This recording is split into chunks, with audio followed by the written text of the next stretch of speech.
Welcome. It's Erick Erickson here across the United States of America. I am delighted to have you with me today. It's Erick Erickson. The phone number 877-973-7425. If you want to be on the program, there's a lot of news, particularly the Israel situation, but I actually want to start with what's happening here, non-political, although there are political ramifications, in the state of North Carolina in particular. The Hurricane Helene, it managed to spare us. I had to pre-record my national show on Friday because I needed to do live local on my flagship station, WSB, because of the hurricane. And the power went out, and I was on battery backup and wound up having to repeat part of the show at the end of the show because there was no way for me to finish the show with the battery, and our power was out. Most of the people in my area did not lose power. Our neighborhood did. 15 miles to the east of us was just devastation, and it got worse the further you went. But Florida and Georgia have more experience in dealing with hurricanes than western North Carolina and eastern Tennessee do. And then even into Virginia and the Shenandoah Valley. It's bad. I want to start with one observation, though. You know who's not really in the news right now? Ron DeSantis. DeSantis is not in the news because it's a very boring story. There's not a lot to tell. The devastation in Florida was terrible, but the cleanup process there has been so remarkably straightforward, competent, and quick that Florida's been able to divert resources to go to North Carolina and help in North Carolina. The boring competence of Ron DeSantis is a reminder that leadership matters, and not flashy leadership, but strong competence. What we have on our hands in North Carolina, western North Carolina, is a disaster of biblical proportions. I know people who are currently in their homes on generators with no way to get off their mountaintop homes. They are stuck. They have food to last a little while longer. They're on wells, so they can survive to a degree. If the natural gas stops flowing, their generators go off, and then they're really stuck. One couple I know in particular is hoping a helicopter can rescue them because there's no way to get to them where they live. The roads are gone. One of the things that I talking to a friend of mine about is some of the roads in North Carolina are asphalt, not over like strong foundation, asphalt over dirt. And in the mountains, it's very hard in those narrow passages to build out a strong road foundation, so you put it on what's there, and the mudslides and the rock slides stuff, they're just washing everything away. Bridges are gone. Towns are gone. Houses have been lifted off the mountains by mud and floated down the mountain into the rivers. It is a brutal, brutal situation, and it will be years before everything is back to normal. Months before there's a semblance of normalcy, weeks before some people in urban areas get power, far longer for people in rural areas. It is a serious, serious disaster in North Carolina. Virginia and Tennessee are also hard hit, as are parts of Georgia. Augusta, Georgia is brutally hit. My buddy Justin lives in Evans, Georgia, just north of Augusta. He was checking on me on Thursday to make sure the storm was fine. By Friday, his father-in-law lost his truck to a pine tree. They're without power, and probably power will not be on for a week. My son has a friend in Savannah, Georgia. They're not expected to get power back until tomorrow at the earliest. I was supposed to be at an event in Sea Island, Georgia this weekend. It got canceled. That's where the rich people live, and even the rich people with all their money can't get the power turned back on their island. But the focus is western North Carolina. If you can help, if you text the word donate to 33777, I'll send you back a link to the Salvation Army. They have a special fundraising effort for Hurricane Helene to help people in North Carolina, Georgia, Florida, Tennessee, Virginia, in particular Western North Carolina, which is hard hit. They're on the ground there. If you text the word donate to 33777. I use the Salvation Army in large part because 99 to 100% of the money you send is going to actually go. There are some major charitable organizations that do not see even 60 cents on the dollar actually go to relief. So much of it goes to overhead. Samaritan's Purse is also a great one. I prefer the Salvation Army, have a long-standing relationship with them. But if you can give. I checked in this morning with my affiliate, WEEB. They're in Southern Pines, North Carolina. They're the center of the state, Raleigh. They were largely unaffected, but I wanted to check on them, make sure they were okay. So I called the station and said, hey, I'm your noon to 3 host. Just want to make sure you guys are okay and don't need anything. And they said they were fine. It's Western North Carolina that's just been savaged by this storm. The pictures are horrific, and the pictures can't really give you justice to the scale. I-40 no longer exists. It was washed off the side of a mountain. Parts of Asheville, North Carolina are just gone. There's a very famous arts district on the southern end of Asheville, North Carolina, along the Broad River. It is underwater. The Biltmore Village is flooded. It is just brutal devastation in that area. The governor of North Carolina, Governor Cooper, says to presume that every road in western North Carolina is closed. That's what's happening. FEMA needs to step up its game. There are shelters in western North Carolina that are over capacity of people and running out of food. Now, I can't help but deal with the politics here. Donald Trump is going to Georgia, to South Georgia, Valdosta, Georgia, very hard hit. Their downtown experienced tornadoes. Valdosta State University, trees fell into dormitories. Trump's going to be there. Kamala Harris is avoiding the area. It does make sense from a strategic point, given the devastation in western North Carolina, for everybody to stay away from there. But in 2005, Democrats pounced on the aftermath of Katrina. They blamed George W. Bush. They blamed FEMA. They blamed his praise for Brownie. Anderson Cooper of CNN was in New Orleans, and he was just aghast at what he saw, and he blasted the federal government. It became a thing. George W. Bush's popularity took a hit from which he never recovered. His reputation for competence gone because of Katrina. Today, Politico's headline is Trump brings Hurricane Helene into 2024 campaign. He dragged Joe Biden and Kamala Harris over their response. He learned from what the Democrats did with Katrina. And by the way, the federal government is not competent. They can't even deliver your mail. God bless my friends who work for FEMA, of whom I have some, but FEMA is going to be overwhelmed by this, and there will be political ramifications for this. But there's something else, too.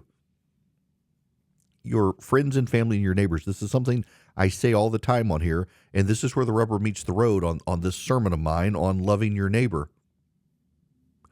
At the end of the day, Washington is not going to provide for you. You seek the welfare of the city in which you live because there you'll find your welfare. In North Carolina, neighbors are having to help neighbors. In Augusta, Georgia, I follow a guy on Instagram. He's he cooks, he caters, he grills and smokes meat. He made 52 pizzas for his neighbors yesterday. He's got a wood-burning oven. So he and his girlfriend made 52 pizzas and fed all of their neighbors. They had the supplies already. He had a generator for his fridge and freezer. So he cooked for his neighborhood because the neighborhood doesn't have power and they're struggling to get in and out because of down power lines and because of trees still in the aftermath of the storm. In North Carolina, neighbors are going door to door checking on each other.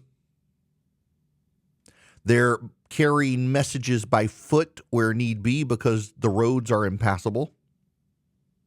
They're walking to get supplies to bring back for others.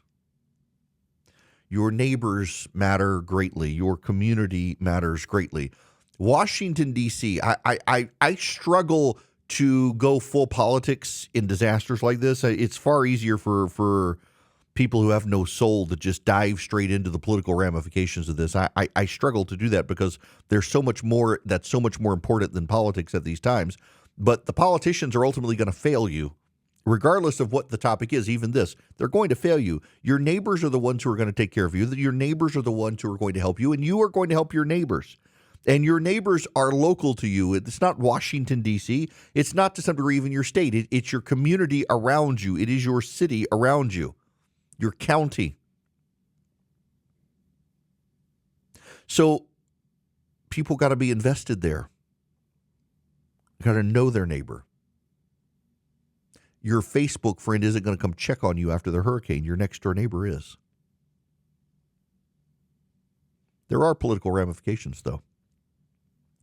Outside of Asheville, North Carolina, Western North Carolina was heavily Republican in 2020. Donald Trump got over 200,000 vote margin from Joe Biden, only won the state by a very slim margin, and a lot of the margin was padded in Western North Carolina. Are those people even going to be around to vote for him in November? Will they have moved locations? There are political ramifications here. Democrats and Republicans both realize it. If Western North Carolina stays impassable, it could hurt Trump at the same time. If it stays impassable, the politics of it begin to overwhelm the Biden-Harris administration. My personal view is that the people of Western North Carolina are going to be fired up to vote for Donald Trump if FEMA isn't able to live up to a competent reputation. One of the problems as well is the National Weather Service's modeling had the hurricane eye coming right over my house in Middle Georgia, literally right over my house. If you put up the map and you put the addressing in, it was right over my house, the center of the eye. The storm wound up going to the east. The corporate models, the private models, had the storm moving to the east of me. A lot of federal resources were stationed to prepare for it to go up into Tennessee and cause devastation in Tennessee. Those resources were staged for a hurricane passing through Tennessee, not North Carolina, because of the federal weather models. Those resources cannot now get into Western North Carolina because the roads are impassable. So they staged everything to be to the west of the hurricane in Tennessee, and now it's so far west you can't get into Western North Carolina because there are no roads to get there. There will be political ramifications. And the passion, I suspect, if it is standard government incompetence, is going to help Donald Trump. The question is whether or not the voters will be there to actually vote for him. I think the politics of it is rather crass, though. Honestly, I do. Same thing like after a shooting. I don't like to rush into politics. Everybody else does these days. Just the standard ramifications, though, are this. North Carolina has been ravaged by a once-in-a-lifetime storm. The Democrats can scream about climate change however they want. We've had these major storms come through in the past. They've wreaked devastation. This one, very devastating with the rain and the wind, with the mudslides. I won't lecture you, and nor do I wish to be lectured on the politics and the climate change issues. There's just this. Right now, neighbors are having to help neighbors because the government cannot get to you. And people need to be reminded when they look into this tragedy that you and your neighbors are going to do better helping yourselves than waiting for Uncle Sam to do anything for you, because Uncle Sam is kind of clueless when it comes to these things. The Uncle Sam that can't deliver the mail on time can't provide for you at times like this. You have to do it for yourself. It's why the rugged individualism of the people of Western North Carolina matters so much right now. They are survivors, and I hope very many of them survive. As time goes on, we're going to get a more full picture. Right now, however, if you can help, text the word donate to 33777. Hello and welcome. It is Erick Erickson here across the United States. The phone number is 877-973-7425. There are a lot of questions that I have gotten about the Biolab that caught fire in Conyers, Georgia. A buddy of mine actually texted me. I was walking into church yesterday, and he texted me. He says, "Is it true that a biolab has caught on fire in Conyers, Georgia?" At the time, I hadn't heard the story. I said, "I don't know. I'll check."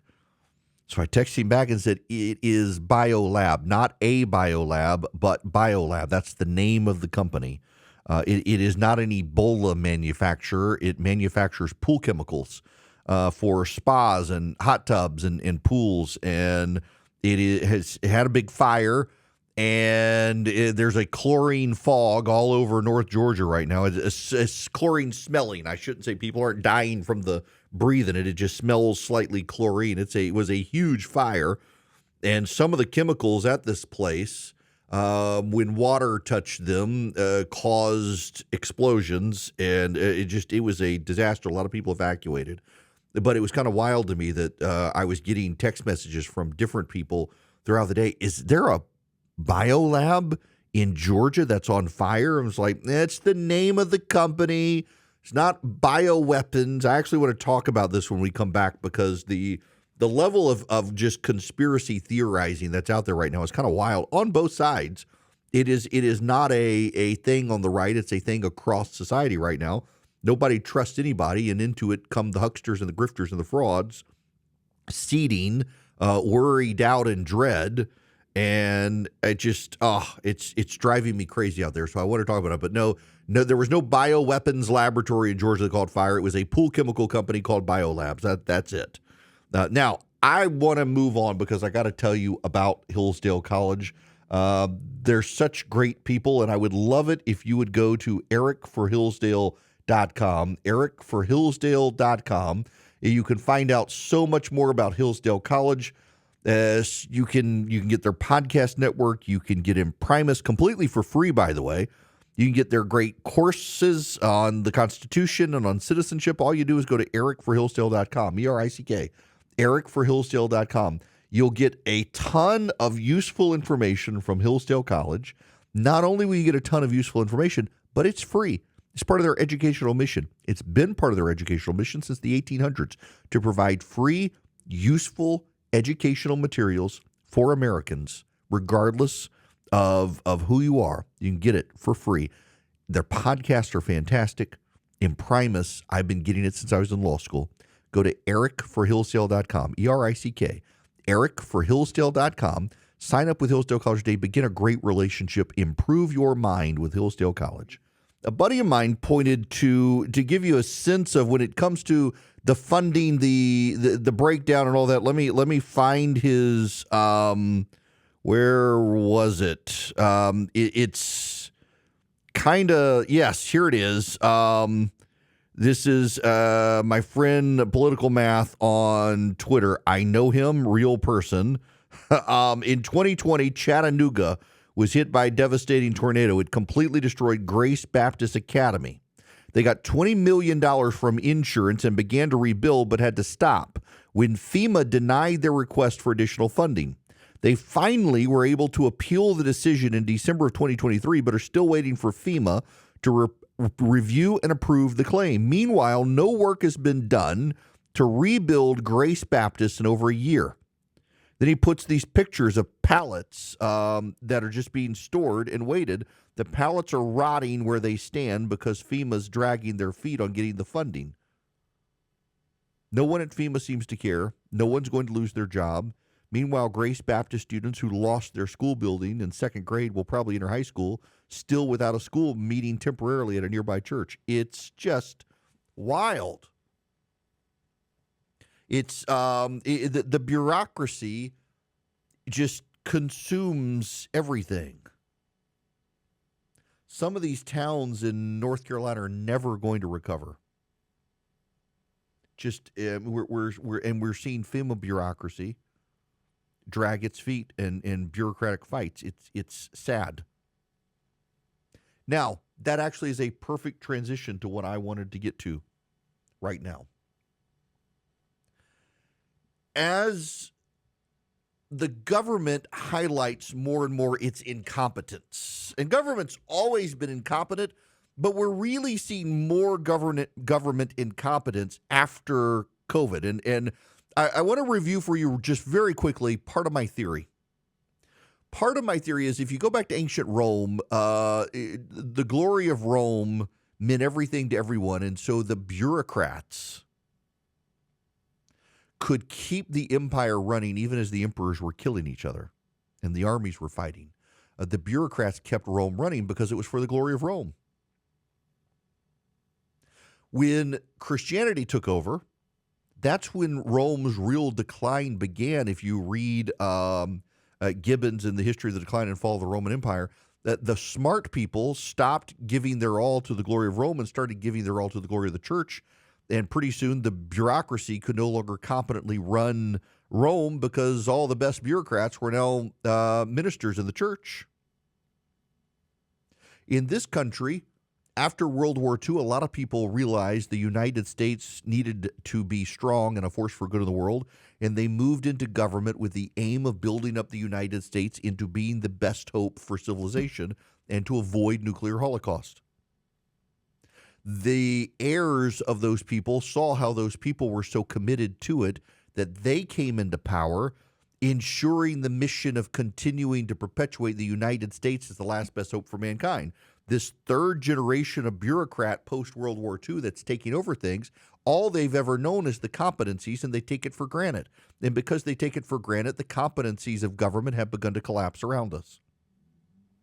And into the incompetence that we're seeing now and the inefficiency that we're seeing now, we have a social media that everyone is plugged into, 24-hour news cycles, and people's need to feel relevant and to establish clout. And into that, we have filled the void with a lot of grifters who take advantage of people. There's no difference between those scammers and the scammers who call you and tell you they're calling on behalf of your friend who's stranded in Bombay and please send money to this account number for them. They're waiting and they need your help. We have the same thing with people online, tricking people. Like, for example, I should not have had to say anything. But yesterday, I was compelled to go on social media and point out that the Biolab in Conyers, Georgia, that was on fire was not a bioweapons laboratory. I was shocked at the number of people who were circulating tweets online about this biolaboratory. They were calling it a biolab in Conyers, Georgia. Some of them had no idea, but the original people were just flat out malicious in trying to scare people that a bioweapons laboratory in Conyers, Georgia was on fire. And there's nothing truthful about it other than there was a fire. The name of the company is Biolabs. For those of you who have pools, you more likely than not get your pool supplies from this company. They make the pool chemicals for BioGuard, SpaGuard, ProGuard, Spa Essentials, SeaClear, Aquapill, and Natural Chemistry. They're the leader in pool supplies and water testing for pools and spa care. They call themselves Biolab. And their plant burned up. I believe I heard in the newspaper yesterday that it was not the first time there were problems there. And yet the grifters and the hucksters were scaring people that Ebola might be being released into the wild from a biolab, just like in Ukraine, don't you know, in North Carolina and the like. Scaring people about it. That's one of the many delusional lies that circulated from malicious people online. And listen, you got this massive cloud, you got this big fire, you go to social media, here's someone with 1 million followers, and they act like they know what they're talking about. They have footage of the fire, and they're saying, this is terrible. This is a biolab in Conyers, Georgia. We don't know the bacteria and viruses that could be released into the air because of this. Well, you're going to be a little paranoid about it.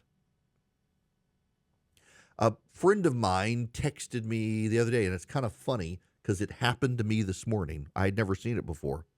A friend of mine texted me on Friday with a screenshot of a text she had gotten from a company saying you are $11.43 in deficit in your Peach Pass. That's the toll system in Georgia.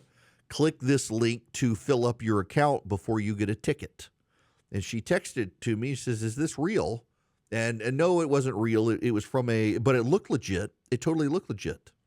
And they were preying on her fears of possibly getting a big fine for being in arrearage in her toll pass account. Literally the same thing happened to me. In fact, I've got mine right here. I can tell you. So this is what it was. We've noticed an outstanding toll amount of $19.29 on your record. To avoid a late fee of $50, visit this link to settle your balance. Complete scam. But are you sure it's a scam? Maybe you need to click through.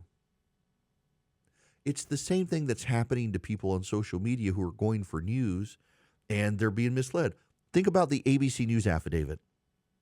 An anonymous account convinced a lot of people on the right that there was a whistleblower who blew the whistle on and filed an affidavit that ABC News had given the answers to, or the questions to, Kamala Harris before the debate. Some of you probably still believe it. It's all now been thoroughly debunked by everyone involved. There was no there, but people for about 72 hours fully bought into the idea that someone had signed an affidavit. Now, if you actually saw the affidavit, you could tell it was very screwed up. There were grammar mistakes, basic spelling mistakes, basic factual issues about the affidavit, but people believed it. People believed it because it rested on their prior beliefs that the media's in the tank for Kamala Harris. They were willing to believe it, and they got scammed.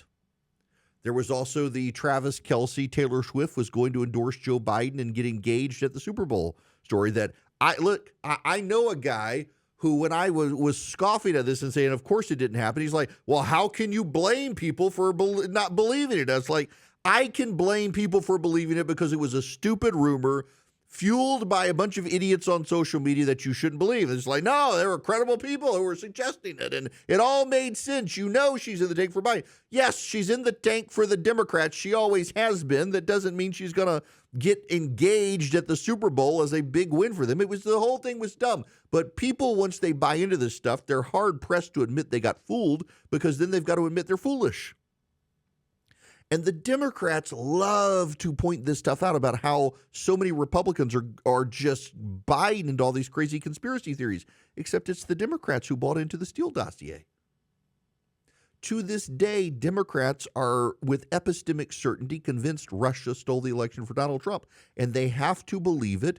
Otherwise, they have to explain why they were stupid enough to nominate Hillary Clinton in 2016, but it's not true. The Russians did not steal the election for Donald Trump in 2016. Hillary Clinton was a terrible candidate with a terrible campaign. It's just the truth.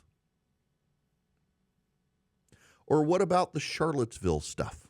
It's been thoroughly debunked, even by liberal fact checkers. Donald Trump did not say there were good people on both sides, meaning the neo-Nazis.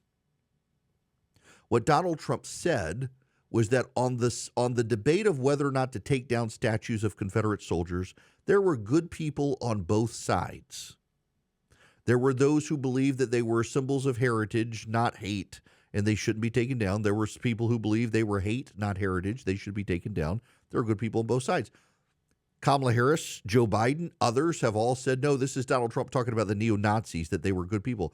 It's been debunked by Snopes.com, and yet Democrats still want to believe it because they want to believe the worst about their opponents. In the same way, many people on the right want to believe the worst about their opponents, and so many people are now getting sucked in to the grifters and the charlatans who are getting massive followings, who are profiting. You know, the more you circulate their tweets, they get paid by Twitter.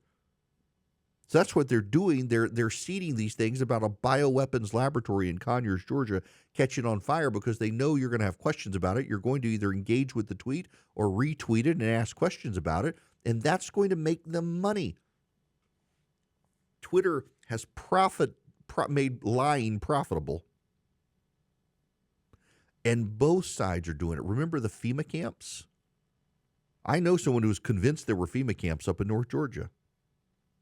And then there's the anti-Semitism. On the left in particular, the rising tide of conspiracies about Israel and the Jews. We have separated ourselves from truth. All that matters for the hucksters, the grifters, and frauds is profit. And a lot of people are being taken advantage of, enough to be put into a panic yesterday that a bioweapons lab was burning up in Conyers, Georgia, and everybody was going to die when it was just a company called Biolabs that makes pool chemicals, which is bad enough, the chlorine and the bromine and other things like that. But it wasn't the end of the world. There are just a whole lot of people profiting off you, hoping that you believed it was the end of the world. That's why I like Americans for Prosperity, because they're truth tellers and they're willing to stand up and speak the truth. Even when it's not politically popular, they're willing to tell the truth. And they would love to have you on their side as door knockers, as volunteers, as activists for common sense conservatism. All you have to do is go to americansforprosperity.org/volunteer today. americansforprosperity.org/volunteer. You go sign up with Americans for Prosperity. They're going to teach you how to be an advocate with your neighbor, going door to door, engaging with your neighbors, trying to get them motivated on common sense conservatism, or go to your local government or state government and express your desires for the advance of families and freedoms in the country. All you have to do, again, go to americansforprosperity.org/volunteer. You can sign up with AFP. They're the largest and leading grassroots group in the nation. They happen to be on our side, and they fight for common sense conservative reform, from securing the border to advancing school choice. They'd love to have you. They've got chapters in just about every single state now. americansforprosperity.org/volunteer. Welcome. Erick Erickson here. The phone number 877-973-7425. So my wife and I are dealing with the one casualty of the hurricane at our house, our air conditioning unit. We were already having trouble with it and knowing it was going to need to be replaced. But yeah, after the trees fell, I didn't even realize it was that much of a problem. But yeah, we're going to have to replace our downstairs AC. Those are expensive, by the way. Thankfully, I got some savings. I'm not going to have to put it on a credit card. Dealing with that stuff, I was really worried about when we discovered that we were having a problem. So it had a coolant leak already, and it's old, so it was going to need to be replaced.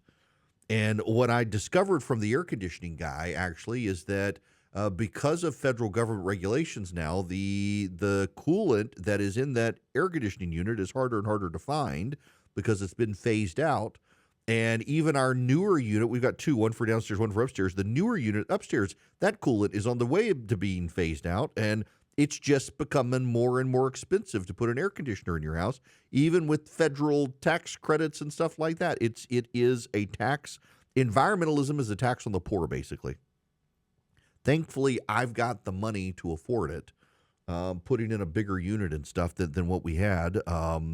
But my goodness gracious, it is a pricey endeavor to get something like that done. And again, this goes back to being a tax on poor people in the middle class. When you can't find coolant for the existing unit, which forces you into an upgrade, which you get some tax credit for, which you got to wait for your taxes to be able to deal with. And for a poor person, that's not going to be enough. I can do it, but lower middle class people who need to swap out their air conditioning unit, it becomes a bigger thing. And of course, the environmentalists, they don't care. They just don't care. They say you got to do it for the environment. Who cares about you? And that's why people are turning their backs on the environmentalist movement. This hour of the program brought to you by First Liberty Building and Loan. If you're buying a building or need a heavy equipment loan or buying a franchise, deals like that. You need $250,000 or more, First Liberty might be able to help you. They make their own lending decisions. Go to firstlibertyga.com, firstlibertyga.com, and you can get all their contact info. Spend 10 minutes with them. See if you're a fit for them. See if they're a fit for you. Need we discuss the Alabama-Georgia game? Probably not. I'm just going to say this. A buddy of mine sent me a picture this morning. Someone has already made buttons of Donald Trump with the Alabama A, and the quote is, "They're eating the dogs," spelled DAWGS. They're eating the dogs. Okay. Someone very quick-witted. I'm kind of disappointed I didn't come up with that myself. They're eating the dogs with a picture of Donald Trump and the Alabama A on it. My goodness gracious. When we come back, I'm sorry, Abby, that I brought that up if you're listening. When we come back, Hezbollah decapitated by Israel. It's a good thing and a good day. Hello, America. Welcome. It's Erick Erickson here. Delighted to have you with me. The phone number is 877-973-7425. Should you wish to be on the program, happy to have you. As always, if you text ARMY to 33777, we'll be able to keep up with you as we travel around the country. Just put in your name and zip code and email so we can follow you, connect with you, and all that sort of stuff. We got to talk about Hezbollah. If you weren't here last week, I want to review my personal story. Hezbollah tried to kill me. Not making that up. When I was in 5th grade, Hezbollah tried to blow up my school with us in it. We were evacuated from the school because somehow or another the people in charge got wind of the plot to kill us. I was in 5th grade. I was in science class with Mr. Bruskus. And I can't remember the lady's name, the other 5th grade teacher, but she came in. Remember her coming in. I remember the day very vividly. Had a note. He read the note. He asked her a question. She kind of whispered a response. He looked back at the note. He told us, "Get your stuff. We're on a football field. Lesson over." We went downstairs to the football field. We were a couple blocks from the Persian Gulf. You could, from the 3rd floor of our school, our school only went up to 9th grade. The junior high, 7th, 8th, and 9th grade, was in a building that was 3 stories high. From the 3rd story, you could see out to the Persian Gulf. We were on the 2nd floor in our 5th grade class. We got our stuff. We went downstairs. We went out to the football field and we waited. And the principal came out and he divided us from our grades into those who walked to school and those who were driven to school. And those of us who walked to school were told, "Get off the property now." And I lived a block from the school, and we walked every day unless it rained, which did actually happen in the wintertime. And I walked home. And that was the middle of a week. Now, our school there went from Sunday to Thursday. Friday and Saturday were the weekend because Jews' Sabbath is on Saturday, Christians are on Sunday, Arabs are on Friday.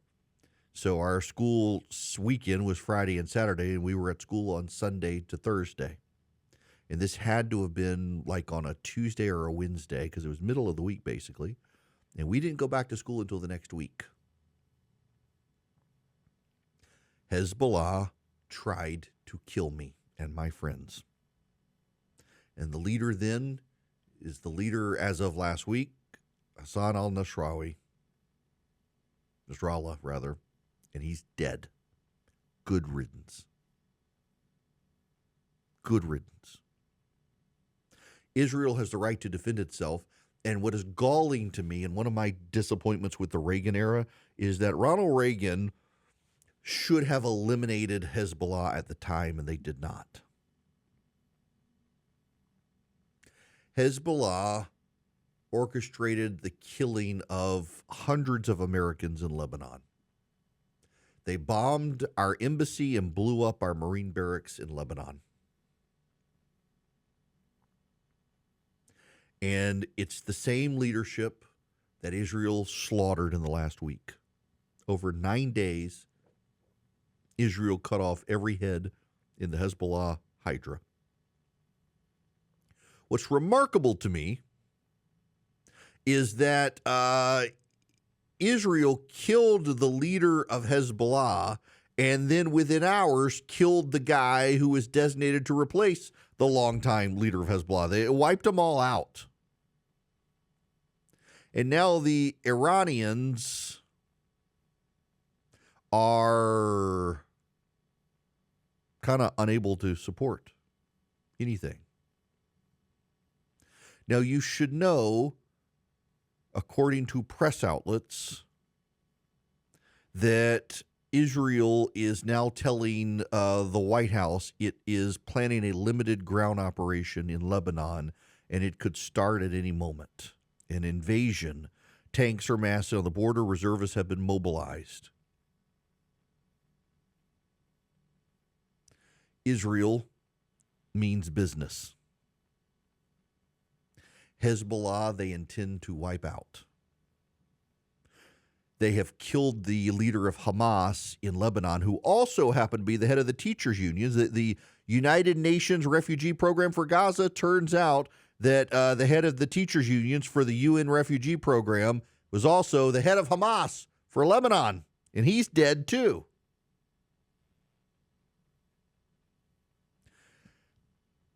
I want to play you some John Kirby from television. He was on with Martha Raddatz on ABC. But they still have capability. I mean, do you have any estimate of long-range missiles or how much firepower still remains? I don't think we have a clear picture of exactly how much capability they have, but you're absolutely right. You can't just count them out. They still have quite a bit of capability left. And, you know, the U.S., you and everyone in the administration has talked about de-escalating this conflict, calming it down, tamping it down.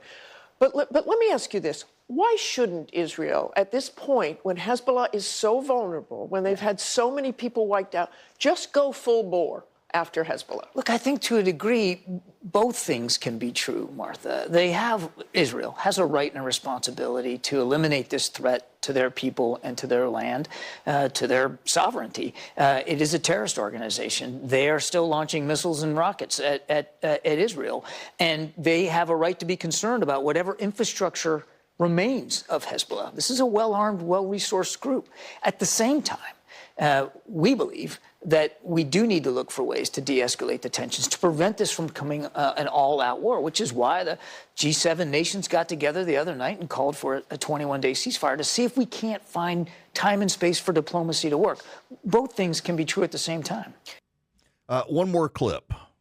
President Biden said yesterday, I directed my Secretary of Defense to further enhance the defense posture of U.S. military forces in the Middle East to deter aggression and reduce the risk of a broader regional war. What does that mean exactly? I know you've added some troops. Are they dozens? Are they hundreds? And what will they be doing? There's a contingency of additional forces in the region right now to help us with any possible contingencies that might come up. Dozens more? I mean, I know we have 40,000 troops in the region already. I don't want to get into the exact numbers or who these guys are, but we did deploy some additional forces into the region. I would tell you that there's other options available as well in terms of adding and enhancing that force posture.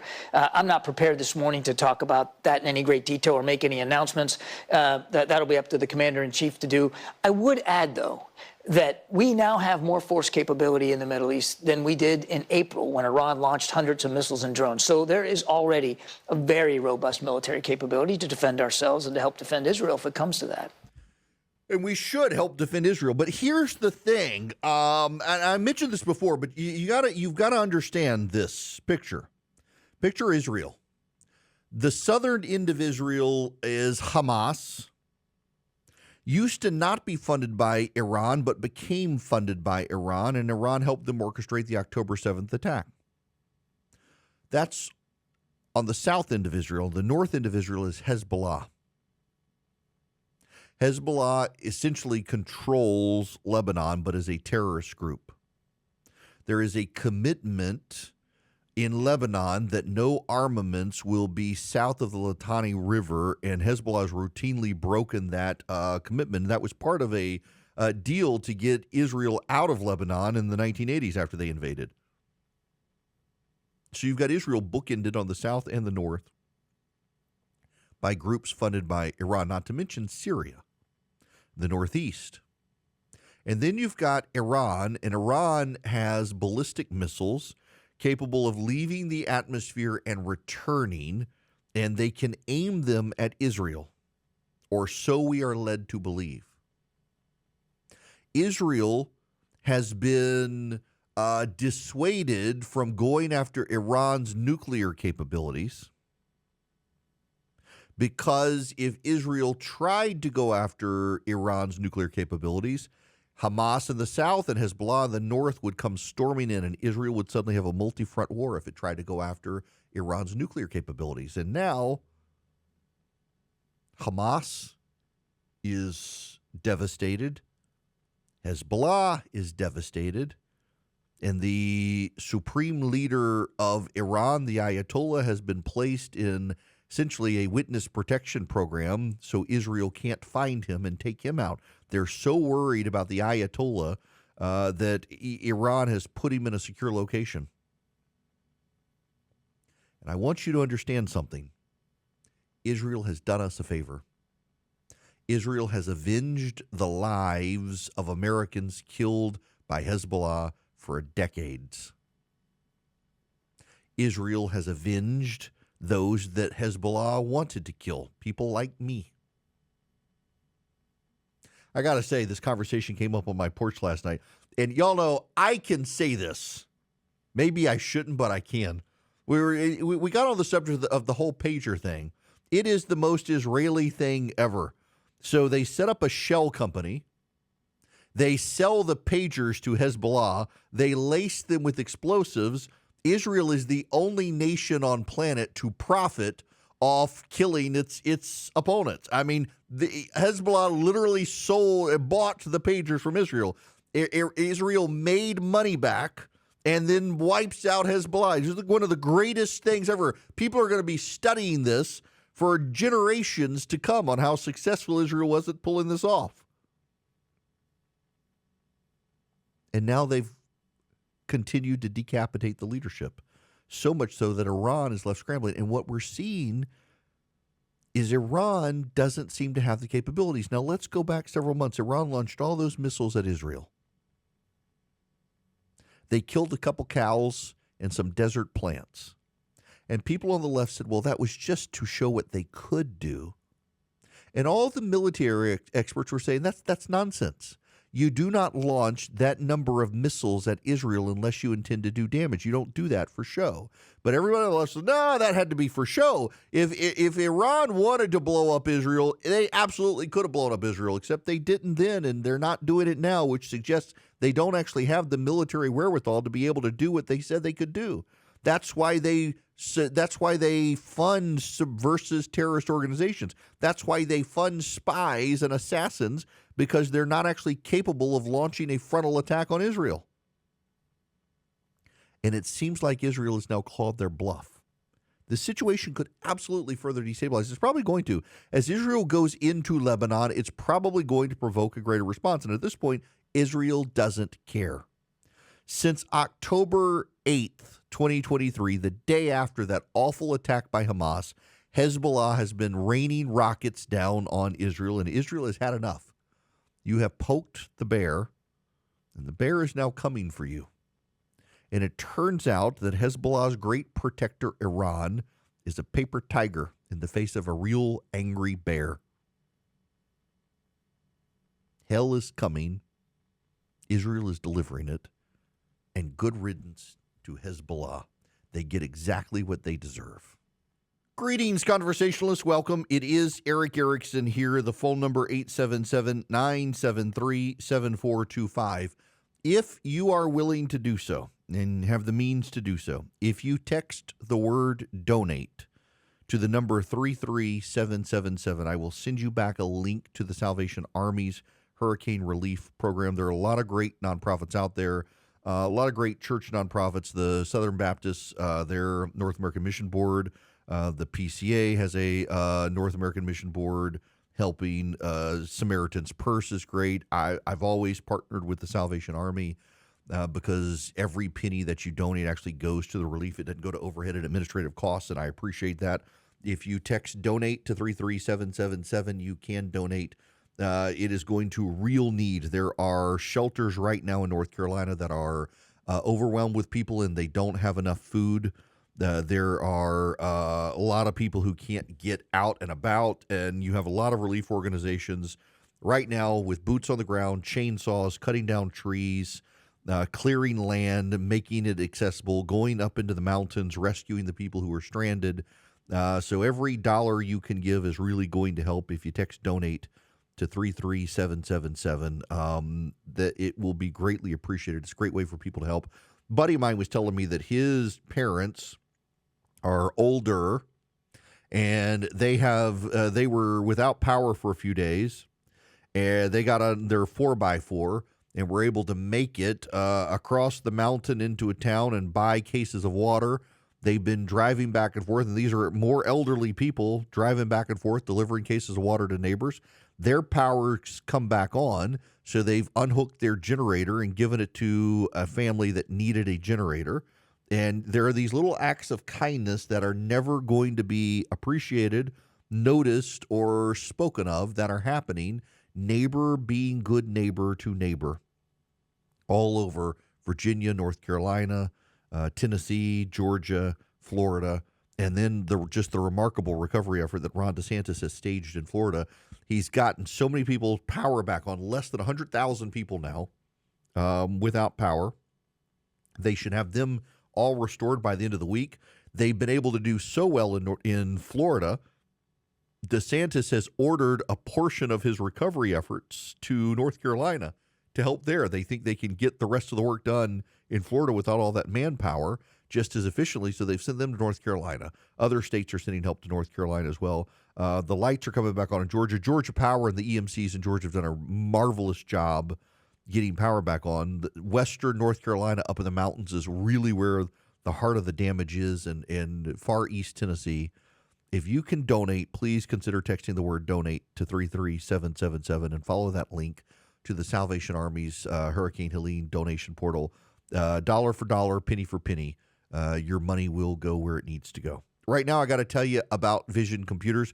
They would love to build you a computer. They can save you money and give you a top-of-the-line machine that's going to last you. And then you get their service completely for free. They've got just fantastic service, thousands of five-star Google reviews.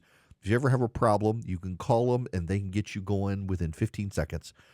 With Vision Computers, you call them at 404-COMPUTER, go to visioncomputers.com, tell them you want to use them, and they will get your machine built. But here's the thing. Let's say you're an independent contractor, you work from home, or you work in one of those work share facilities, and you need a stable computer relationship. You don't have an IT department. You need help, though. For $179 a year, Vision Computers can take over your IT solution. So you're an independent contractor. You work in a shared office. You call them. Within 15 seconds, they answer. They can help you with email. They can help you with printers, whatever you need. All you got to do is call them at 404-COMPUTE. Tell them I sent you. You're going to get an even better deal, but it's just $179 a year per computer. 404-COMPUTE or visioncomputers.com. Unless you're just thoroughly devolved into anti-Semitism, they're not the bad guys here. They were attacked on October 7th.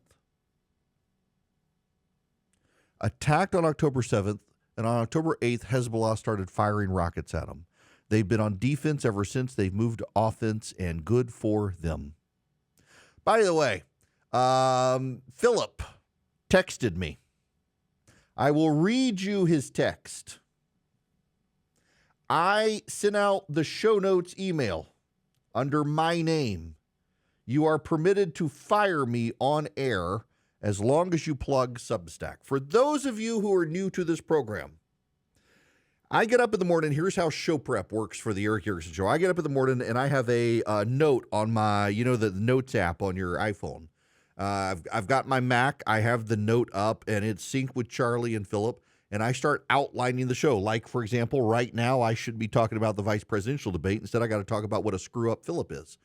And so they can see all the stuff I'm going to talk about in the order I'm going to talk about it and all the links that I found of stuff. So Philip goes through, pulls all the links from that stuff, compiles the show notes email. He tends to give me credit for it since I've actually done the hard work and he's just writing the email out. But today he decided to accidentally take credit for him himself so I can fire him on air. But I should tell you about this in part because we have people call the show all the time and say, hey, can I get a link to that story Erickson was talking about? And the standard response from Charlie is, yes, if you subscribe to the show notes, you get every link and then some. Because Philip actually does do a very competent job of finding additional stuff. And there are days where I get behind and I got to rely on him to help me with show prep. Usually I do it myself. Everybody's like, how many people on your team was your show prep? I said, well, I do the heavy lifting. Like, I get the bulk of the stuff, and then Charlie and Philip always know what my blind spots are. So business stories tend to come from Philip. Random cultural stories that are funny come from Charlie, and the big stuff comes from me. But if you text the word data to 33777, that very first link, you can subscribe to the show notes. You get, I think, a 15% discount, something like that on the subscription. And the paid subscribers get the show notes, so you get my stack of stuff every day when the show starts. All the stuff I'm talking about, you get a good sense of where the show is going. And then some. Philip does do a good job, even if I have to fire him on occasion. But, I mean, Charlie occasionally has to be fired as well. Keeps him humble. Now, let's move into the vice presidential debate. So we got Donald Trump on stage at a rally. Let me just play this for you. On day one of my new administration, I'll stop all of the migrant flights into our country. You know, those planes are flying over right now, and they don't count them in the numbers. I don't know if you know. They and the phone app, which are thousands and thousands of, they're not counted in the numbers. That's why they do it, because they don't want to count it. I will end catch and release. I will restore remain in Mexico. I will bring back Title 42. That's the medical. I will send in federal law enforcement to rescue every town that has been taken over by migrant gangs and criminal alien thugs.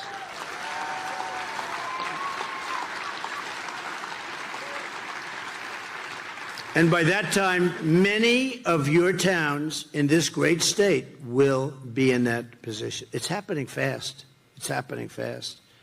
And again, the politicians don't like talking because they think it's bad publicity. Worse publicity is to let it happen. The governor of Colorado, he's a Democrat, liberal guy. He doesn't know what to do. These Venezuelans have come and they're taking over big parts of his towns. And they're armed with weapons that the military doesn't even have. We will seal the border. We will stop the invasion immediately. We will begin the largest deportation operation in the history of our country because we have no choice. That's Donald Trump speaking, and this is going to become a relevant issue at tomorrow night's vice presidential debate. Tim Walz said at a fundraiser that he plans on avoiding answering questions at tomorrow's debate, that he will answer the question he wants to answer, not actually answer the moderator's question. The Democrats are really tamping down expectations on Walz having a good debate. They're like, haven't you seen J.D. Vance? He's so great on his feet. Here's the reality. This debate is not going to matter. Now, I will let me step in the Wayback Machine. I spent 5 years at Fox News. But before I was at Fox, I spent 3 years at CNN. And I decried a vice presidential debate while I was at CNN one time. Said I wasn't watching it. I wasn't going to waste my time. It did not matter. And this was the Paul Ryan, Joe Biden debate. And the head of the D.C. Bureau, who's a friend of mine, he emailed me and he said, I just got to say, considering your job on radio and television is to pay attention to this stuff, I don't care whether you watch it or not, but you probably shouldn't be advertising that you're not watching it. It's like that. Okay, that's a point well made. But here's the thing. A lot of people are going to tell you that the vice presidential debate matters because they need to sex it up, so to speak. They got to make it sexy. They got to make it matter because their careers depend on it mattering, because in their careers, they need you to watch a vice presidential debate that they've got to watch. So they want you to watch it, and then they want to discuss it with you because it's what they do. It's their job. The reality is, I will play you clips on air after it happens on Tuesday night, and it's not going to matter that much. In a tied election, yes, arguably it can matter. But what we've seen thus far is that people's minds are pretty much made up. And unless it's an absolute disaster, it's not going to matter. And even then, if it's a disaster, people are going to say, well, I'm not voting for that guy. I'm voting for Trump or Harris. I'm not voting for Vance or Walz. So everyone wants to give it disproportionate levels of attention, but I mean, it's a vice presidential debate.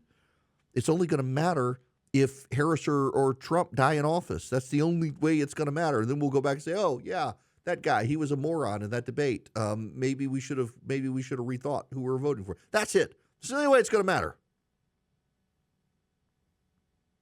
I personally do think that that J.D. Vance is going to get the better of the argument. Why do I think he's going to get the better of the argument? Because he's a good debater. This is CNN's, what's his name? Isaac DeVore or whatever. He's a guy who absolutely loves the Biden-Harris administration. I'm pretty sure is a Democrat. He's talking. Let's listen to this. Come on, sound. Here we go. I was in New York at a fundraiser that Tim Walz was doing. Well, sound issues. It's okay. Basically, he says that Tim Walz's quote is that he is, as a teacher, he knows that we are trained to answer the question and we train our students to answer the question. That's not how this goes at a debate. Exactly. That's not how this goes at a debate if you're Tim Walz. You don't have to do anything.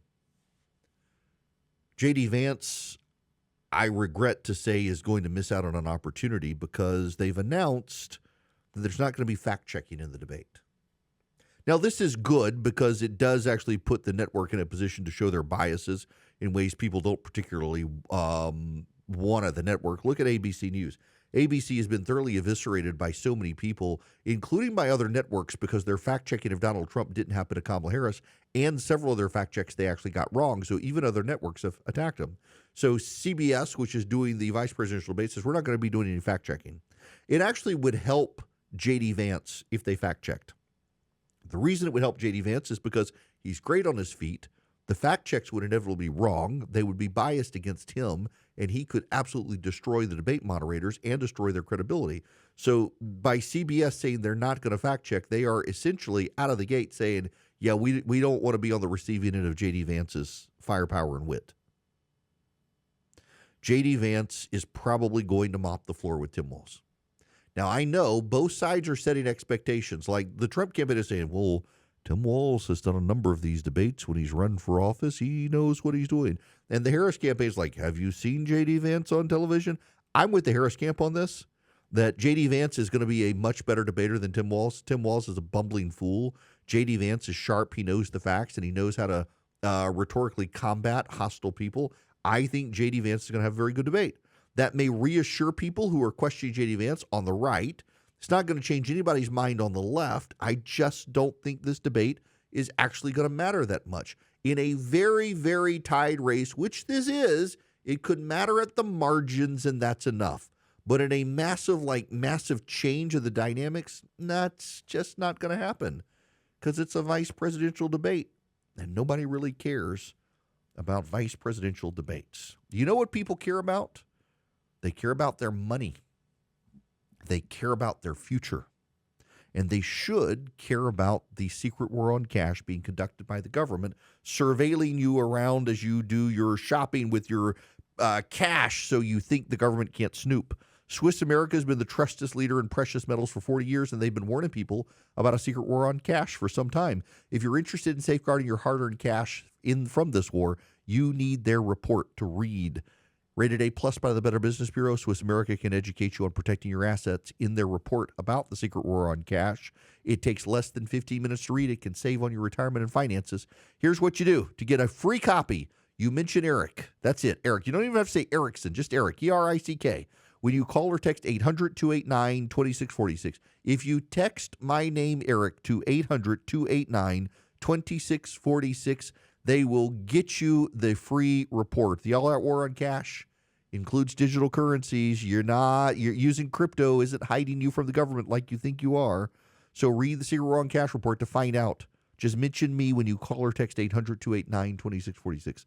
That's 800-289-2646. You can also go to SwissAmerica.com/Erick, E-R-I-C-K, or just text my name, Erick, to 800-289-2646. Message and data rates may apply. Hello and welcome. It is Erick Erickson here. Yes, you can be on the program, 877-973-7425. This video is too good. Saturday Night Live, I guess it's in its 50th year now. It brought back Dana Carvey. Now, when I was a kid, George H.W. Bush was president. And Dana Carvey was the guy who did the impressions of George H.W. Bush. What's notable is how poorly Saturday Night Live has done impressions of Joe Biden while he's been president. Now that they've pushed him aside, they can laugh about him. He can be the punchline of jokes because he's now expendable in ways he hasn't been. Listen up, everyone. We couldn't have gotten here without one man, and his name is Joe Biden. Get on out here, Joe Biden. And here comes Dana Carvey. Moving very stiffly, very slowly.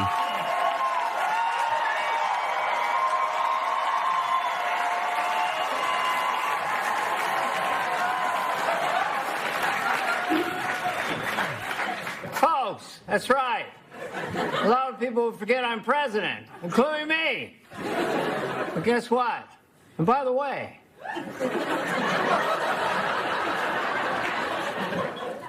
I think I did a pretty good job. I passed more bills than any president in history. But folks, we still got work to do, no joke. I'm being serious right now. Come on. And guess what? And by the way, the fact of the matter is, the rich don't pay their fair share.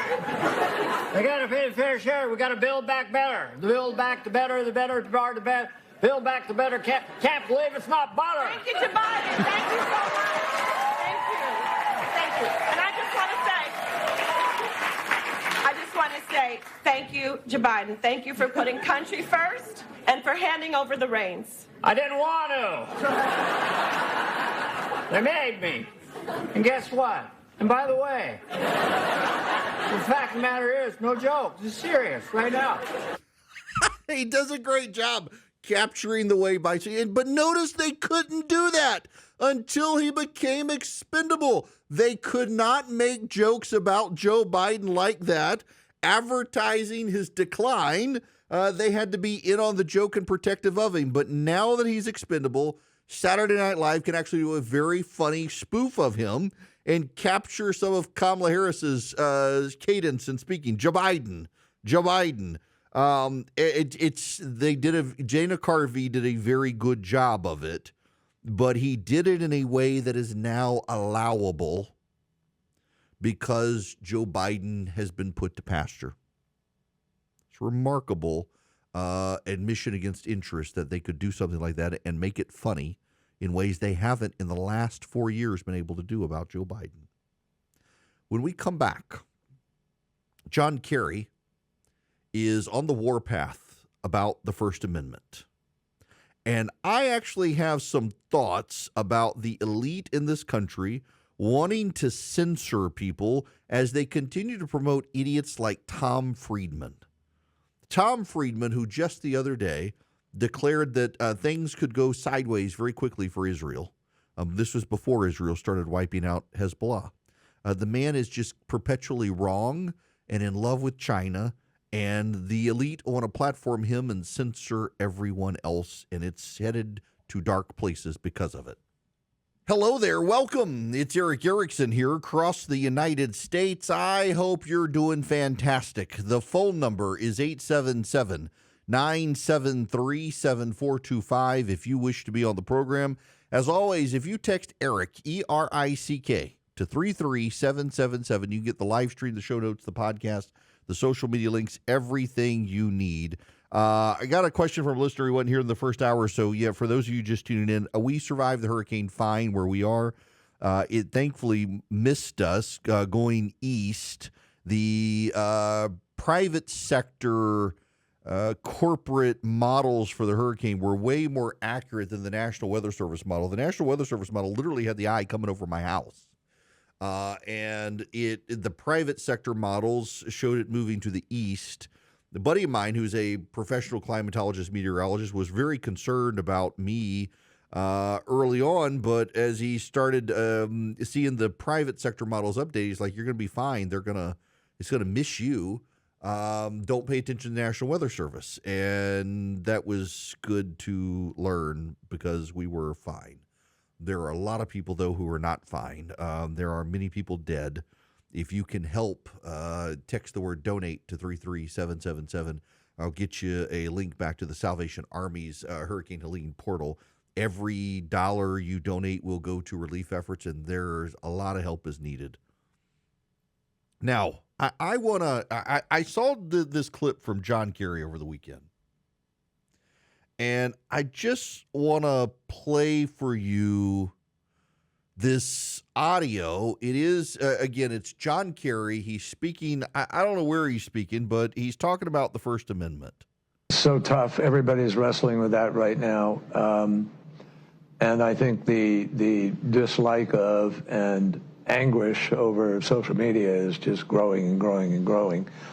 And it's part of our problem, particularly in democracies, in terms of building consensus around any issue. It's really hard to govern today. You can't, there's no, the referees we used to have to determine what's a fact and what isn't a fact have kind of, been eviscerated to a certain degree. And people go, and people self-select where they go for their news or for their information. And then you just get into a vicious cycle. So it's really, really hard, much harder to build consensus today than at any time in the 45, 50 years I've been involved in this. And there's a lot of discussion now about how you curb those entities in order to guarantee that you're going to have, some accountability on facts, et cetera. But look, if people go to only one source and the source they go to is sick and, has an agenda and they're putting out disinformation, our First Amendment stands as a major block to the ability to be able to just, hammer it out of existence. So what we need is to win the ground, win the right to govern by hopefully having, winning enough votes that you're free to be able to implement change. Now, obviously, there are some people in our country who are prepared to implement change in other ways. The First Amendment stands as a block.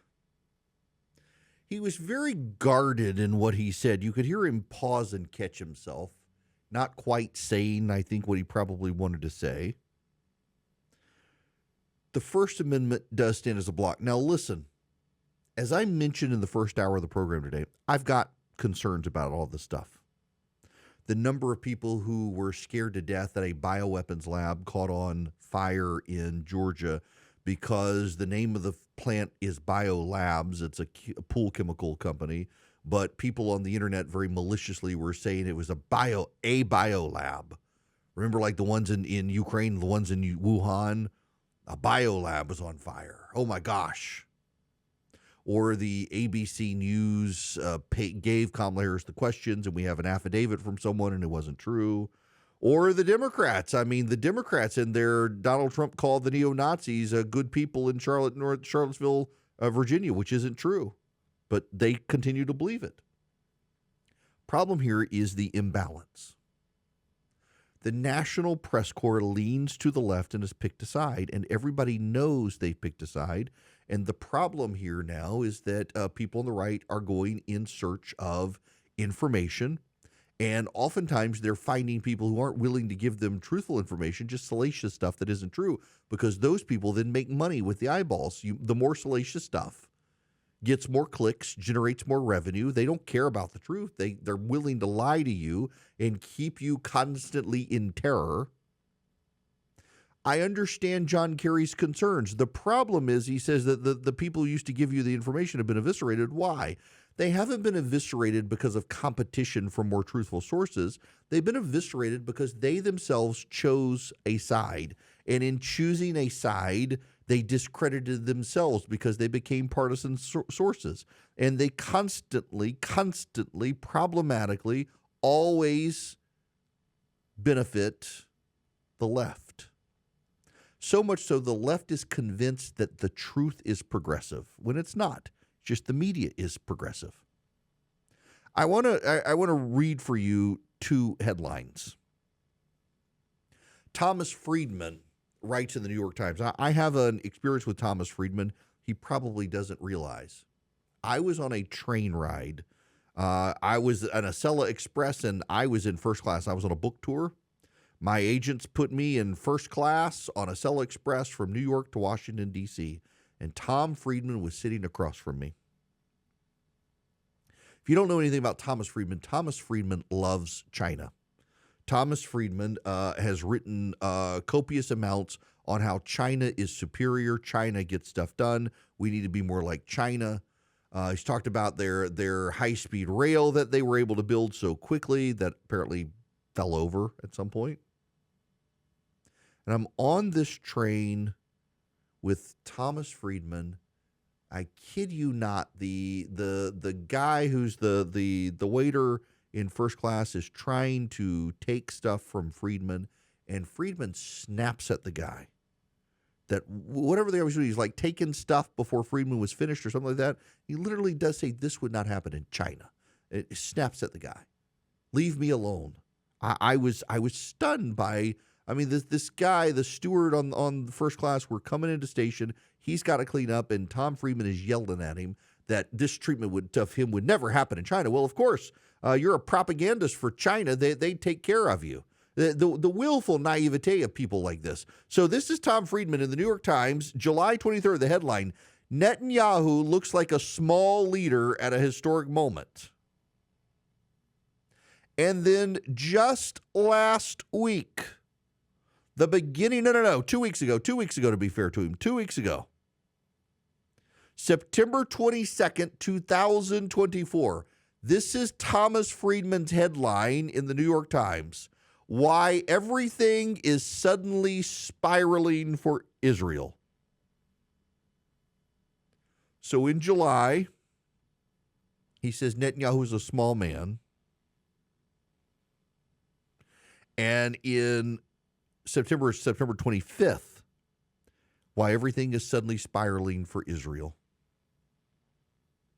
There's no question that Israel's government has posed to the world more often. There's no other question that Israel's government has posed to the world more often since Hamas invaded Israel on October 7th and Hezbollah attacked Israel on October 8th. What would you do? What would your country do if terrorists crossed your western border and killed, maimed, kidnapped, or sexually abused hundreds of Israelis they encountered, and the next day their Hezbollah allies sent rockets over your northern border, driving away thousands of civilians, all cheered on by Iran? What would you do? It is a powerful and relevant question, and one that Israel's critics often dodge. But they aren't the only ones dodging it. The Israeli government, led by Benjamin Netanyahu, wants you and me and every Israeli and all of Israel's friends and even enemies to believe that there was always only one right answer to the question. Invade Gaza, hunt down every Hamas leader and fighter, kill every last one, and not be deterred by the civilian casualties, then pummel Hezbollah in Lebanon, and do both without spending time planning an exit strategy for either. I've argued from day one that it was a trap I'm sorry to say the Biden administration was not firm enough in stopping Israel from falling into, and not firm enough in insisting on a better road, a road not taken. This is no time to be pulling punches. The Jewish state of Israel is in grave, grave danger today, and the danger comes from both Iran and the current Israeli ruling coalition. You see, I've never had any illusions about the macro reasons this war happened. It is the unfolding of an Iranian grand strategy to slowly destroy the Jewish state, weaken America's Arab allies, and undermine U.S. influence in the region, while deterring Israel from ever attacking Iran's nuclear facilities by using Iranian proxies to bleed Israel to death. What? I mean, there's some truth in there. But the fact that you think that Israel has gotten this wrong by doing what they're doing, and then today, what this Israel, Hezbollah, Hamas, Iran conflict is really about. And this is a man that John Kerry has no trouble platforming. This is a man that John Kerry is totally down with.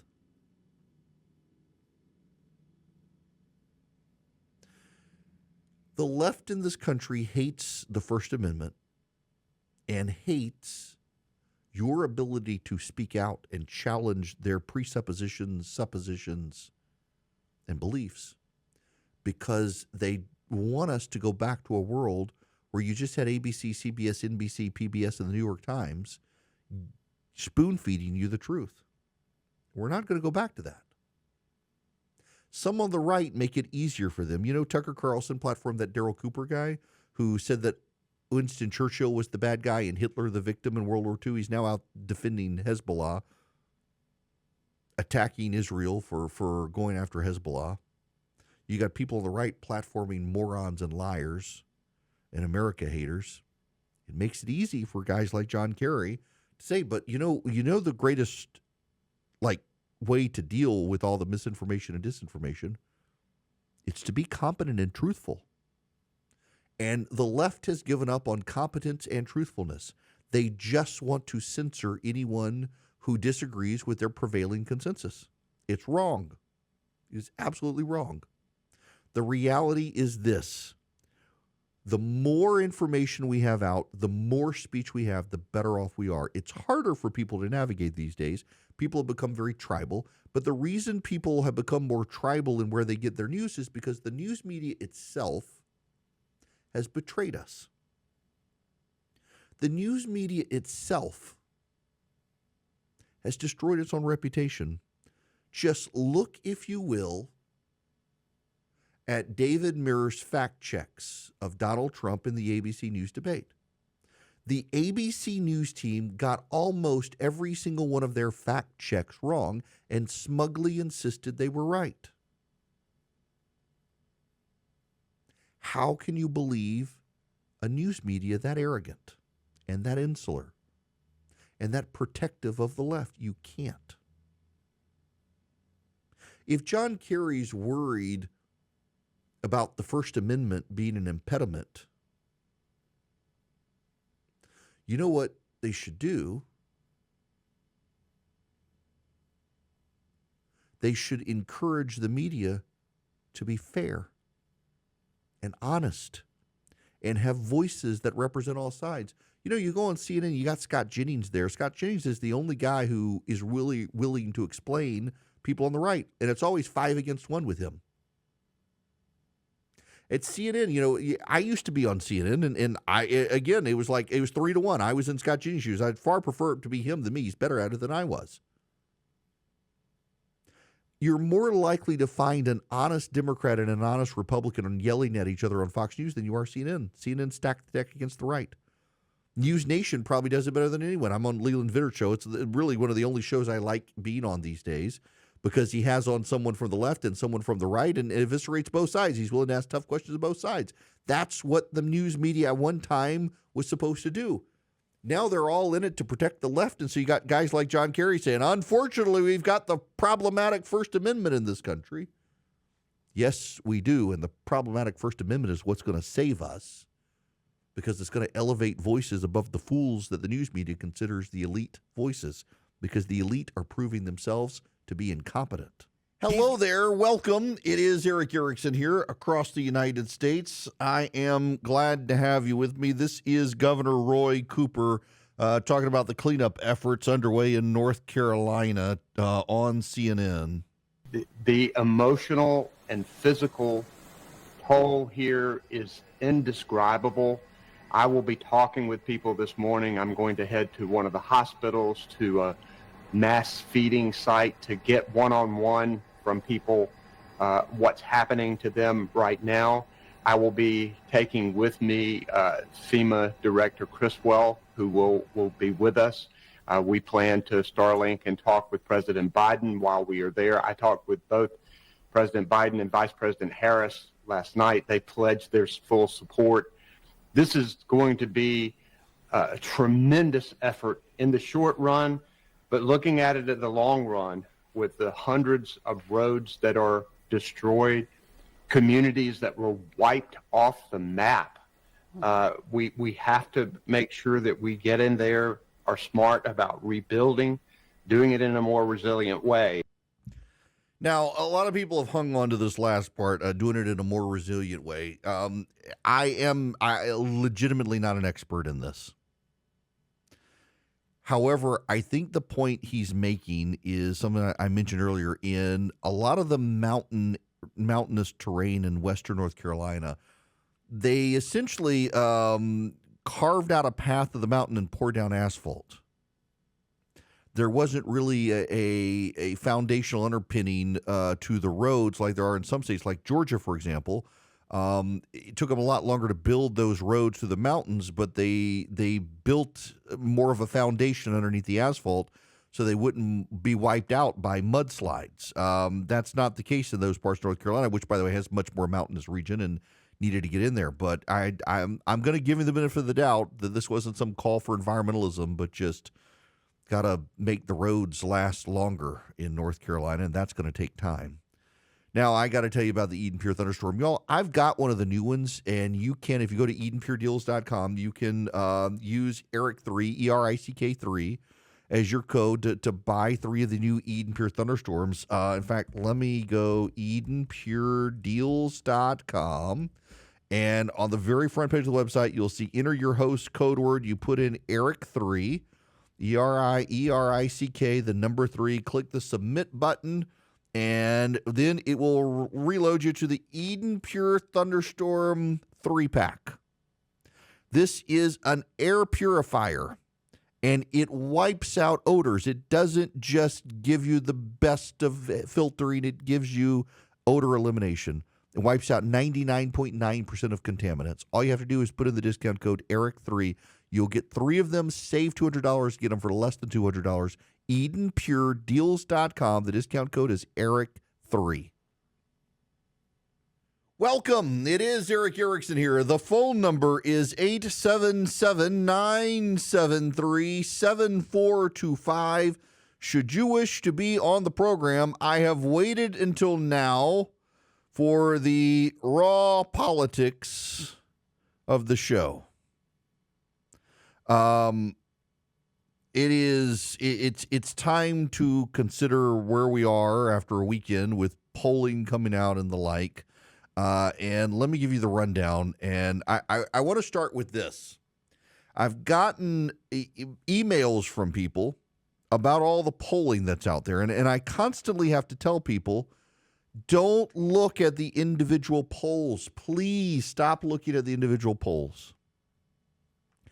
They're interesting, like, for example, CNN's latest poll has Harris up 1, but Quinnipiac has a tied race. I don't like Rasmussen reports. I do not find Rasmussen reports to be thoroughly reliable. What happens is right before the election, their results suddenly fall in line with everyone else. I don't find Rasmussen to be a credible pollster. Scott Rasmussen is a credible pollster. Scott Rasmussen is no longer at Rasmussen Reports. I just don't like Rasmussen Reports. Nate Silver and his Substack model I find to be a pretty good model. And in the pretty good model that he's got right now, he tends to think that you got a slight advantage for Kamala Harris. A very slight advantage for Kamala Harris right now. Here is, in his polling average, he's got Democrats up 3.2%. What you need to know is that if the Democrats get above every 0.5 of a point above 2%, increases the Democrats' chance of a popular vote and electoral college victory. Problem for here is that Donald Trump tends to overperform his polling. So nationally, you got Democrats up 3.2%. If Donald Trump's overperforming his polling by 2%, well, that puts Kamala Harris in the window of winning the national popular vote and losing the electoral college, which matters. Pennsylvania, he's got Dems up 1.2. Michigan, Dems up 1.8. Wisconsin, Dems up 1.8. North Carolina, Georgia, Arizona, Florida, Republicans up ahead. Nevada and Minnesota, Dems up. Texas, Republicans up. New Mexico, Dems up. I think that's a pretty fair assessment, although I do tend to think that the Republicans are probably doing better in Pennsylvania than people realize. All that is to say, right now, we're in a remarkably tied race. And all these people who keep calling me about polls and emailing me about polls and what polls should I look at the averages. Look at Nate Silver. Look at Real Clear Politics. In the Real Clear Politics polling average, Donald Trump is up 1/10 of a point right now, or 2/10 of a point in the battleground states, and that's what matters. And that's a tied race. So a lot of the questions I'm getting from people are, why are the polling so wildly deviating? Well, why is it so? There are a couple things I want you to understand. One is pay attention to pollsters who have wild swings in their polling. Don't pay attention to the pollsters who never have a wild swing. Why is that? The reason is because about 1 out of every 10 polls from a pollster is going to be anomalous. It's going to be a bad poll. 1 out of about every 10.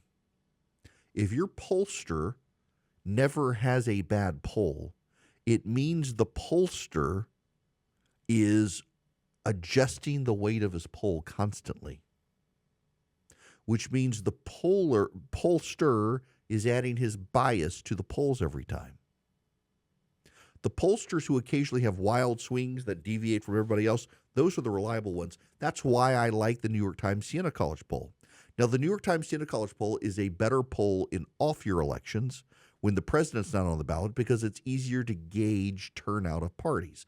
The party that's in the White House tends to not turn out as hard as the party out of the White House. It's kind of easier. And it's kind of based on party support. In an election year with the president on the ballot, it's based on the public opinion of the candidate, not of the party. And that's harder to assess. But I still think New York Times Siena does a pretty good job there. And the New York Times Siena has some wild results sometimes. The New York Times Siena College poll has some wild swings. And that means that the New York Times Siena College poll is not weighting itself every single time it does a poll. It's showing you what it itself is seeing without making adjustments. And that's credible to me. And right now, the New York Times Siena College polling has some trouble for Kamala Harris, but also some for Donald Trump. Pennsylvania is a sore spot for the GOP right now, but it is for the Democrats as well. My personal opinion is that Donald Trump is probably slightly ahead in Pennsylvania based on the Real Clear Politics polling average, and that matters greatly. So in the top battleground states, Donald Trump is up 2 points in Arizona, 0.2 of a point in Pennsylvania, 0.6 of a point in North Carolina, and 1.4% in Georgia, which I think is probably accurate. In Pennsylvania, one of the reasons Donald Trump is up, though, is because Trafalgar Group, which is Republican, has him up 3. And here's part of the problem there. The Trafalgar Group in 2022 was the Republican pollster who screwed up seeing the red wave was gone. Trafalgar Group had a bunch of really bad polls in 2022 that boosted Republican chances. If you took out Trafalgar Group in 2022, you would have seen in the polling averages the red wave had dissipated. So Trafalgar Group is the one poll, that and Atlas Intelligence, they've got Donald Trump up, both of them 3 points. Fox News has a tied race. Even Rasmussen has a tied race. Basically, it's a tied race. Now, this is why Pennsylvania is a great reason to pay attention to the polling average, not the individual polls. You have Bloomberg has Harris up 5. Atlas Intelligence and Trafalgar Group have Trump up 3. Fox, Rasmussen, Susquehanna, Muhlenberg College, Marist, and the Washington Post, they all have a tied race in Pennsylvania. When you take the polling average of all of that, it kind of washes away the blips, washes away the wild swings, and has a tied race with a slight Trump edge. I think that's fair. I think that makes a lot of sense. So where's the race stand? Completely tied. Completely tied. Kamala Harris has a slight edge in the national vote. In the swing states, it's really tied. This is why the hurricane matters in North Carolina. I have tried not to be political, tried not to be partisan when it comes to talking about North Carolina, but here where it comes, a real-world, crass discussion of presidential politics. The part of North Carolina that was most strongly in support of Donald Trump is the part of North Carolina that was hardest hit by the storm. Can the state recover between now and November 5th for those people to go vote?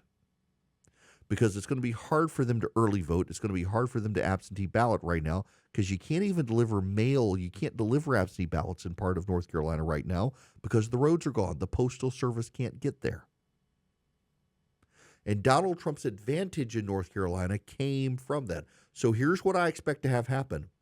I expect the conspiracy theorists, without any real evidence, to start telling you that the governor of North Carolina is uninterested in helping Western North Carolina. And I expect the same people who told you ABC News gave Kamala Harris the answers in advance and had an affidavit to prove it when they didn't are going to be the same people who tell you that the governor of North Carolina and Joe Biden are stalling relief efforts in North Carolina because they don't want those people to turn out to vote. I can see it coming. There's not going to be any proof, but people are going to believe it. By the way, that's all the more reason that the governor of North Carolina, the president of the United States, should flood the zone with resources. Get those people back up on their feet as quickly as possible. If you do it, it wipes out the conspiracy theory that they're trying to cover for Kamala Harris. I think it's important for them to do. North Carolina is going to matter. If those people can't vote, if the Western North Carolina voters can't make it to the polls, Trump will absolutely lose North Carolina. I think they're going to be enthusiastic about voting for him. I think they're going to make an effort. But when the roads are unpassable, how do you go vote? You can't get the absentee ballot to you either. So how do you go vote? That's a problem. That could affect it. I don't actually think Mark Robinson at this point is going to affect it as much as I originally thought. Reason being, everyone in North Carolina, including the Republicans, don't like him. He was already going to lose. I think it's factored into the equation. The Trump team is going to have to pull some money from other states to supplement, but I think that's going to be fine for him. Right now, if the election were held today, I think Trump wins Pennsylvania. I think he wins North Carolina, Georgia, and Arizona. He doesn't have to win Nevada. He wins Arizona, he wins Georgia, he wins North Carolina, he wins Pennsylvania, he wins. But wait, there's more. Something's happening in Michigan. Alyssa Slotkin is Democratic Congresswoman running for the Senate. She warned donors last week that internal polling for her Senate campaign shows Kamala Harris underwater in Michigan. The 538 polling average has Harris up 2.4%. The New York Times Siena College poll has her up just 1 point. Senate Republicans have begun redirecting resources to Mike Rogers' campaign for the Senate there. That's something new. They hadn't been doing this, but they've started redirecting resources to Michigan. Now, it's true, Slotkin's trying to raise money, and to raise money, she's got to spook her donors and say, hey, we could lose this. You got to send more resources. It's true. The Real Clear Politics polling average has Slotkin up 48-43. The Democrats have been outspending Republicans. But there's been a noticeable reassignment of resources to Michigan by Republicans. Same thing in Ohio. In Ohio, everyone had written off Bernie Moreno. I myself have been writing Bernie Moreno off. Now, Trump's going to win that seat, but Moreno is looking more and more like he could win. So the Republicans have started redirecting some resources into Michigan and to Ohio. Ohio is interesting because Trump's going to win that state anyway, but now it looks like Moreno could win. Michigan's very, very interesting because in Michigan, all the polling up until now has suggested the Democrats have no competition.